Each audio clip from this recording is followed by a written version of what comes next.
తెలంగాణలోని ప్రాజెక్టులపై కేసీఆర్ హరీష్ రావుకు సీఎం రేవంత్ రెడ్డి సవాల్ విసిరారు. రాష్ట్రంలోని ప్రాజెక్టులు కాంగ్రెస్ హయాంలో కట్టినవేనని, దీనిపై తాను చర్చకు సిద్దమన్నారు. కేసీఆర్ హరీష్ రావు ఇద్దరు వస్తే తేల్చుకుందామన్నారు.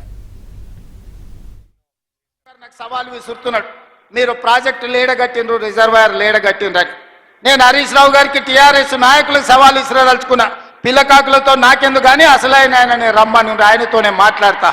శ్రీరామ్ సాగర్ మీద మాట్లాడదామా, నాగార్జున సాగర్ మీద మాట్లాడదామా, శ్రీశైలం ఆనకట్ట మీద మాట్లాడదామా, జూరాల మీద మాట్లాడదామా, భీమా మీద మాట్లాడదామా, నెట్టంపాడి మీద మాట్లాడదామా, కోయిల్ సాగర్ కట్ట మీద మాట్లాడదామా, రాజోలి బండ డైవర్షన్ స్కీమ్ దగ్గర మాట్లాడదామా, లేకపోతే మంజిరా పరివాహక ప్రాంతంలో మాట్లాడదామా? చంద్రశేఖర్ రావు గారు, వీళ్ళని కాదు, నువ్వు రా, నువ్వు వస్తే నీకు తెలుస్తుంది మేమేం చేసినాం, మీరేం చేసినాం.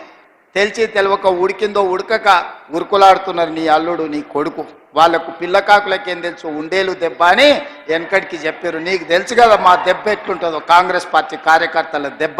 1,81,000 కోట్ల రూపాయలు చంద్రశేఖర్ రావు గారు సాగునీటి ప్రాజెక్టుల మీద ఖర్చు పెట్టిండు. అందులో 1,02,000 కోట్ల రూపాయలు ఒక్క కాళేశ్వరం కట్టడానికి వాడి. 1,00,000 కోట్లు పెట్టి కట్టిన కాళేశ్వరం 3 ఏళ్లనే కట్టుడు, 3 ఏళ్లనే కూలుడు జరిగిపోయింది. అది కాళేశ్వరం కాదు, అది కూలేశ్వరం అని చెప్పి ఈరోజు నేను మిత్రులకు చెప్పదలుచుకున్నాను.